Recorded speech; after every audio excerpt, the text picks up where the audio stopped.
show you how to make a simple compost pile using just a ring of wire. This is some simple stock wire that's just made into a ring.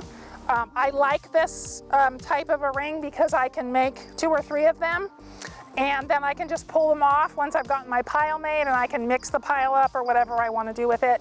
Or I can leave it on for a while as well. So it's a cheap, inexpensive way. It keeps the turkeys out of it. I have wild turkeys that come and scrape, you know, in my compost pile and scatter everything everywhere. So I like to leave this because then it keeps them, if they do get into it, they just mix it up inside the pile. So anyway, these wire rings are an easy way to make a compost pile, and I'm going to show you how to do that today.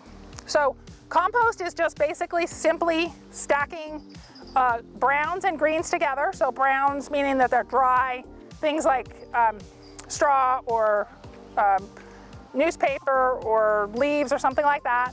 And then the greens are stuff like food waste that's not animal waste like dairy or meat, but other food waste, or weeds that haven't gone to seed yet, or cuttings that you have from around your yard.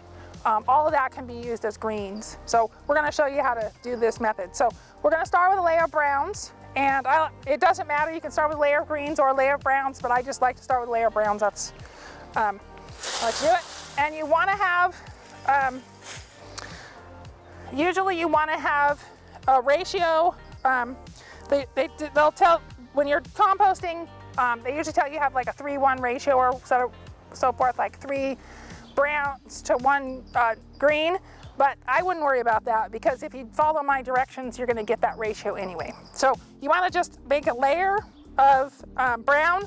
You want to make that layer 1 to 2 inches thick, and you're going to make it the bottom. So we're using some leaves for that layer of brown. Start with.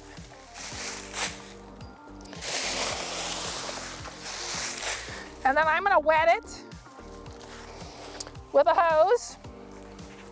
And my hose barely reaches over here, so.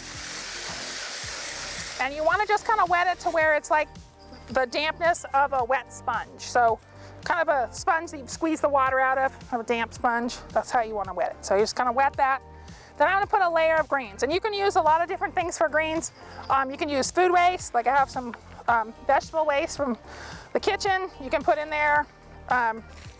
You can use cuttings from around your yard. Like if you've been pruning, just chop them up. The smaller the better. I like to make them smaller if possible. But you can use larger pieces as well. They'll break down. And you just kind of want to get a layer going there of that. And then you'll wet that again. You want to make sure it's about an inch depth again. You want about an inch of depth. And then you're going to do another layer of brown.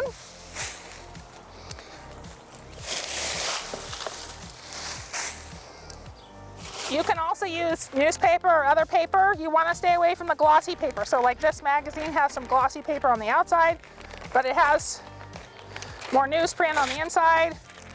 I like to tear it up a bit so it's not just a big sheet of paper in there. But you can add that to it. Whatever works for that. Brown. We're going to wet it again. And then I'll put another layer of green. And I'm going to keep going like that. So I'll put another layer of green on there. You can break it up into smaller pieces if you like. And then you just keep stacking. So you do a layer of brown, layer of green, and you keep going until you have the thing full.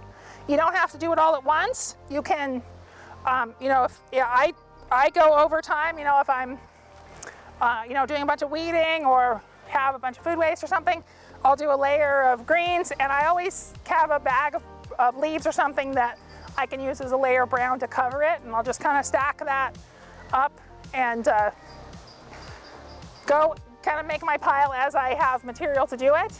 And then once it's done, I'll let it start to compost for usually 6 to 8 weeks, depending on the time of year. In the wintertime, it takes longer.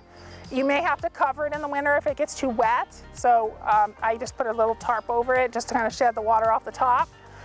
Or in the summertime, you may have to wet it in order to make it compost. So you want to keep it kind of moist. So moisture is important.